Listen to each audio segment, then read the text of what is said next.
ലാൽ സലാം. മോഹൻലാലിന്റെ എമ്പുരാൻ പുതിയ റെക്കോർഡുകളും തകർത്ത് വീണ്ടും പുതിയ റെക്കോർഡുകൾ തീർത്തുകൊണ്ട് തന്നെ മുന്നോട്ട് പോകുന്ന കാഴ്ച കാണാൻ കഴിയുന്നു. ഇതിനോടകം തന്നെ പ്രീസെയിൽ കളക്ഷൻ റിപ്പോർട്ടുകൾ പുറത്തു വരുമ്പോൾ 12 കോടിയോളമാണ് സിനിമയുടെ പ്രീസെയിൽ ഇതുവരെ വന്നിരിക്കുന്നത്. സർവകാല മലയാള സിനിമകളുടെ റെക്കോർഡുകളെല്ലാം തകർത്തുകൊണ്ട് ഈ സിനിമ മുന്നോട്ട് പോവുകയാണ്. ഇന്നലെ രാത്രിയിൽ ഇതിൻ്റെ ട്രെയിലർ ലീക്കായി. ആ ഒരു ട്രെയിലറും പുതിയ റെക്കോർഡിലേക്ക് എത്തുന്നു എന്നുള്ള വാർത്തകൾ പിന്നാലെ വരുന്നു എന്ന് പറയാം.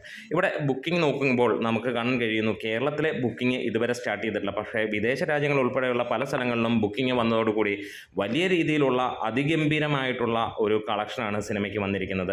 അതായത് 7 ദിവസങ്ങൾ, ഇനിയും 6 ദിവസം കഴിഞ്ഞ് 7-ാം ദിവസം സിനിമ ഇറങ്ങാൻ പോവുകയാണ്. അവിടെ നോക്കുമ്പോഴത്തേക്ക് 1 മില്യൺ എന്നുള്ള വിദേശ രാജ്യത്തു നിന്നുള്ള കളക്ഷൻ ഓൾറെഡി കവർ ചെയ്തിരിക്കുന്നു. ഇപ്പോൾ ലഭ്യമായ വിവരങ്ങൾ അനുസരിച്ച് 12 കോടിയോളമാണ് വരുന്നത്. കേരളത്തിൽ നിന്ന് ഏറെക്കുറെ 1 കോടിക്ക് മുകളിൽ നിൽക്കുമ്പോൾ ബാക്കി മുഴുവനും വന്നിരിക്കുന്നത് വിദേശ രാജ്യങ്ങൾ ഉൾപ്പെടെ അല്ലെങ്കിൽ ഔട്ട്സൈഡ് കേരളയിൽ നിന്നാണ്. ഇതൊരു പുതിയ റെക്കോർഡ് തന്നെയാണ്. സിനിമ റിലീസ് ചെയ്യാൻ നിൽക്കുന്ന ഈ ഒരു വേളയിൽ കേരളത്തിലെ ബുക്കിംഗ് ഇന്നോ അല്ലെങ്കിൽ നാളെയോ തുടങ്ങും എന്നുള്ളതാണ് റിപ്പോർട്ടുകൾ സൂചിപ്പിക്കുന്നത്. അങ്ങനെ കേരളത്തിലെ ബുക്കിങ്ങും കൂടെ വരികയാണെങ്കിൽ പ്രീസെയിലിൽ തന്നെ ഒരു പക്ഷേ 50 കോടി സിനിമ നേടുമെന്ന് പ്രതീക്ഷിക്കാം.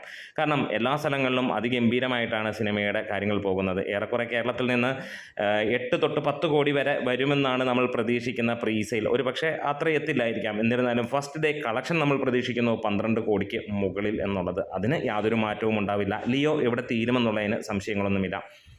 ബ്രിട്ടനിൽ 16,000-ന് മുകളിലുള്ള ടിക്കറ്റുകളാണ് ഇന്നലെ വരെ മാത്രമായി വിറ്റ് പോയിരിക്കുന്നത്. അതൊരു റെക്കോർഡ്, പുതിയ റെക്കോർഡ് എന്ന് തന്നെ പറയാം. എന്താണേലും വിദേശ രാജ്യങ്ങൾ ഉൾപ്പെടെ എല്ലാ സ്ഥലങ്ങളിലും ഹ്യൂജ് ഡിമാൻഡാണ് സിനിമയ്ക്ക് വന്നിരിക്കുന്നത്. നമ്മുടെ വീഡിയോസ് ഇഷ്ടമെങ്കിലും സപ്പോർട്ട് ചെയ്ത് തരാം.